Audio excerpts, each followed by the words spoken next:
Hello everyone, welcome to Shivi studyship. तो last video में हमने पढ़ा था दिल्ली सल्तनत के बारे में, जिसमें हमने उसका कॉज डिक्लाइन सब देख लिया था। अब हम शुरू करते हैं इस वीडियो में एडमिनिस्ट्रेशन अंडर दिल्ली सल्तनत। तो जो तुर्किश सुल्तान थे इंडिया में declare themselves lieutenant of the faithful, that is the Abbasid खलीफा of Baghdad included his name in खुतबा। तो वो अपने आप को खुतबा बोलते थे। It did not mean that the खलीफा बिकम द लीगल रूलर।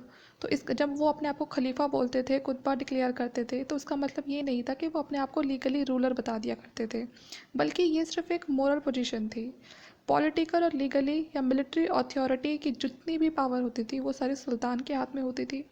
वही पूरे एडमिनिस्ट्रेशन के लिए रिस्पॉन्सिबल होता था और वही commander in chief of the military force होता था।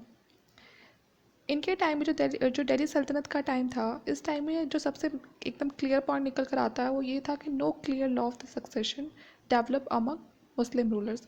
इनके टाइम में कोई भी जो क्लियर लॉ ऑफ सक्सेशन था वो नहीं देखा गया है।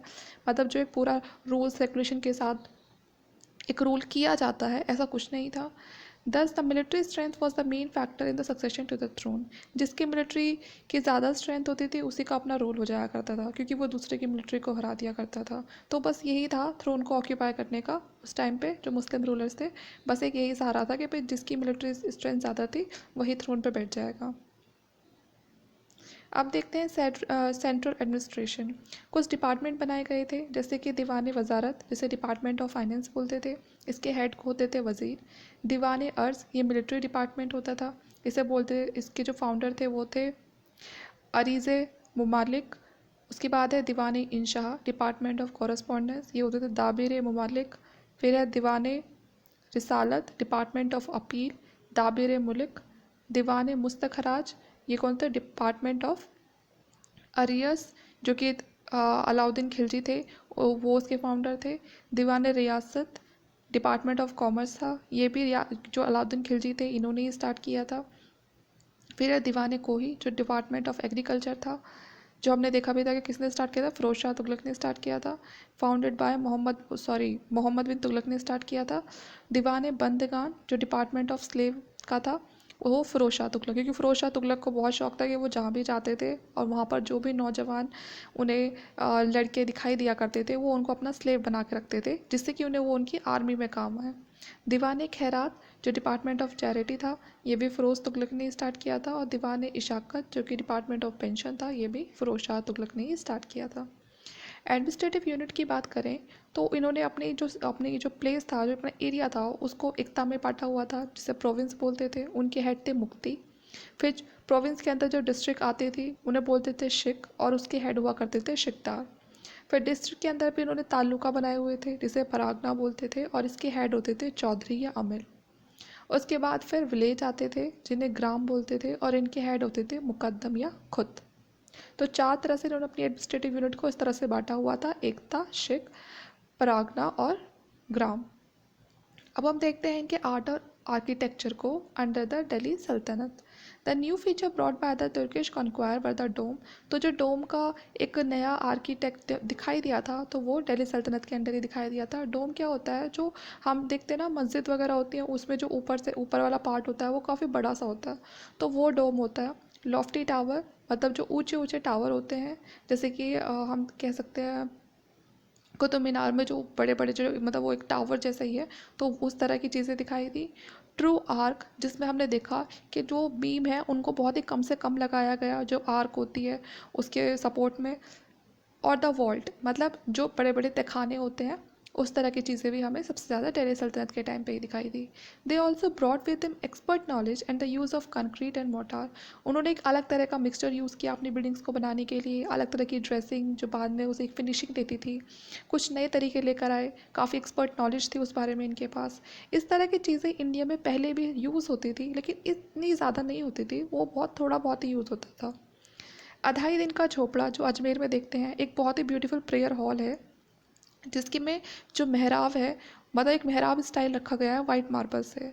एक उस आर्क को काफ़ी डेकोरेट किया गया है। तो मेहराब क्या होता था, मेहराब एक आगे से, जैसे कि मस्जिद वगैरह में होता है, एक इस तरह का स्ट्रक्चर होता था जो सेमी सर्कल फॉर्म में होता था। आगे से सेमी सर्कल होता था वो, जैसे आर्क होता है वैसे ही सेमी सर्कल होता था।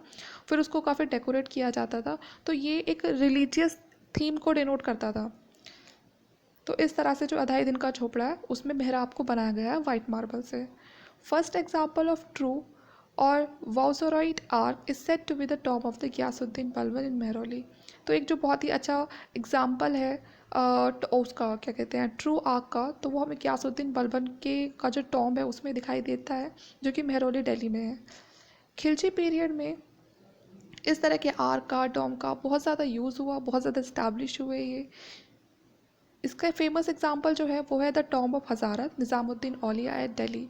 तो जो निज़ामुद्दीन औलिया हैं, उनका जो टॉम्ब है वो भी इसका काफ़ी अच्छा एग्जांपल है, जो खिलजी पीरियड का है। जो तुगलक्स की बिल्डिंग थी वो काफ़ी सिंपल होती थी, काफ़ी मतलब उतना ज़्यादा उसमें जो खर्च था वो नहीं होता था, बहुत ही कम रिसोर्सेज में वो एक बहुत ही अच्छी जो उनकी बिल्डिंग्स होती थी उसको बनाते थे। और जो उनकी बिल्डिंग्स होती थी वो काफ़ी हद तक उनकी रिलीजियस चीज़ों को डिनोट करती थी, और वो काफ़ी स्ट्रिक्ट होती थी वो सब चीज़ें। स्लोपिंग वॉल्स होती थी और काफ़ी डार्क अपीरियंस वो लोग रखते थे। Some notable Tughlaq movements were the fort of the Tughlaqabad. कुछ जो बहुत ज़्यादा नोटेबल तुगलक मॉन्यूमेंट्स हैं वो हमें तुगलकाबाद में देखने के लिए मिलती हैं। कुछ टॉम्ब है गियासुद्दीन तुगलक के, जो काफ़ी अच्छा एक न्यू फेज़ लेकर आए थे इंडो इस्लामिक आर्किटेक्चर में। और एक फोर्ट है, फोर्ट ऑफ आदिलाबाद। तो ये भी काफ़ी अच्छा एग्जाम्पल है उनकी जो आर्किटेक्चर है उसको शो करने का। जो सैयद पीरियड था वो इतना ज़्यादा लंबा नहीं रहा कि वो कुछ इस तरह की कंस्ट्रक्शन दिखा पाते। The construction of double dome was a main feature of the Lodhi architecture. तो जो लोधी आर्किटेक्चर का सबसे ज़्यादा जो एक कह सकते हैं मेन फीचर रहा है वो कंस्ट्रक्शन रहा है उनकी डबल डोम्स का। क्या मतलब, वो पहले बीच में एक डोम होता था, फिर उसके आसपास और छोटे छोटे डोम बनाए जाते थे। On one building worth nothing is मोत की मस्जिद erected by the prime minister of Sikandar Lodhi. तो इस तरह की मस्जिद जो सिकंदर मोदी ने जो मस्जिद वगैरह बनवाई थी, उनके प्राइम मिनिस्टर ने जो मस्जिद बनवाई थी, तो वो एक अब काफ़ी अच्छे एग्जाम्पल हैं उस समय की आर्किटेक्चर को शो करने के लिए। ये कुछ लिटरेचर है दिल्ली सल्तनत के, जैसे कि तहकीक हिंद, इसके ऑथर थे अलबरूनी। हिस्टोरिकल इंपॉर्टेंस इसकी ये है कि अलबरूनी क्या थे, एक अरेबियन स्कॉलर थे जिन्होंने स्लेव डायनेस्टी के बारे में लिखा था। तो वो तहकीक हिंद में है, ऑथर अलबरूनी। उसके बाद है तबाकत नसीरी, इसके ऑथर थे मिनहाज और सिराज, और ये इल्तुमिश के बारे में बताता है, उनके टाइम के बारे में बताता है। फिर है लैला मजनू, इसको अमीर खुसरो ने लिखा था, और इसके ये जो अमीर खुसरो थे ये कोर्ट पोइट थे किसके, अलाउद्दीन खिलजी के। फिर है खजाने उल फतेह, इसके जो राइटर हैं, ऑथर हैं, वो है अमीर खुसरो। ये बताते हैं अलाउद्दीन खिलजी के जितने भी कॉन्क्वेस्ट वगैरह हुए थे उनको डिस्क्राइब करते हैं इसमें। फिर है तुगलका नामा, ये अमीर खुसरो ने लिखा था, और ये किसके बारे में बताते हैं, इसमें गियासुद्दीन के बारे में बताते हैं। नूह सिफर, ये भी अमीर खुसरो ने ही लिखा था, और ये पोइटिक डिस्क्रिप्शन है अलाउद्दीन खिलजी का। फतवा चांदरी, ये ज़ियाउद्दीन बरानी ने लिखा था, और ये तुगलक डायनेस्टी के बारे में है। तारीख़ फ़िरोज़ शाही, ये भी ज़ियाउद्दीन बरानी ने लिखा था, ये फ़िरोज़ शाह के बारे में है।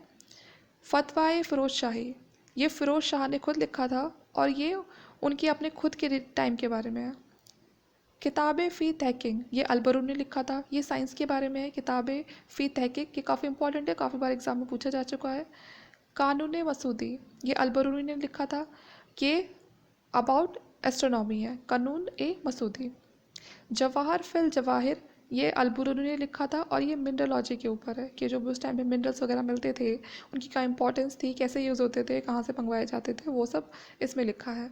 कमास, ये फ़िरोज़ बादी ने लिखा था, ये एक अरेबिक वर्ड की डिक्शनरी है। उसके बाद है ताजुल माथिर, ये हसन निज़ामी ने लिखा था, इसमें जो स्लेव डायनेस्टी थी उसकी हिस्ट्री के बारे में लिखा हुआ है। फिर है चाहनामा, ये अबू बकर ने लिखा है सिंध के रीजन के बारे में। फिर है लुआब उल अलब, ये बुखारी है, ये पर्शियन एंथोलॉजी के बारे में लिखा हुआ है। फिर है खामशाह, ये अमीर खुसरो ने लिखा है, लिटरेचर और पोयम। शाहनामा, ये फिरदोशी ने, ये महमूद गजनबी के टाइम के बारे में लिखा है। ये शाहनामा भी बहुत इंपॉर्टेंट है, ये भी काफ़ी बार एग्जाम में पूछा गया है। किताब उल रहला, ये इब्न बतूता ने लिखा है, ये एक ट्रैवल लॉग है, उनकी स्टोरीज़ है इसमें। फिर है मिफ्ता उल फतेह, ये अमीर खुसरो ने लिखा है जलालुद्दीन की कॉन्क्वेस्ट और उनकी लाइफ के बारे में। फिर मुल्तवा उन अनवर, आईना सिकंदरी, हस्तबिश्त, शिरीन खुशराव, ये सब अमीर खुसरो ने लिखे हैं और ये सब लिटरेरी मास्टरपीसेस हैं। उसके बाद है तारीख़ फ़िरोज़ शाही, ये शम्स ए सिराज अफ़ीफ़ ने लिखा है, ये हिस्ट्री है तुगलक्स की। उसके बाद लास्ट है फतू उस सलातिन, ये इसामी ने लिखा है अबाउट बहामिनी किंगडम। तो एक बार आप खुद से भी इन सबको पढ़ेंगे तो आपको कुछ हद तक क्लियर हो जाएंगे। तो इस वीडियो के लिए इतना ही। अगले वीडियो में हम स्टार्ट करेंगे विजयनगर और अदर किंगडम्स। इस वीडियो के लिए इतना ही। अगर वीडियो आपको अच्छा लगता है तो लाइक शेयर सब्सक्राइब ज़रूर करें।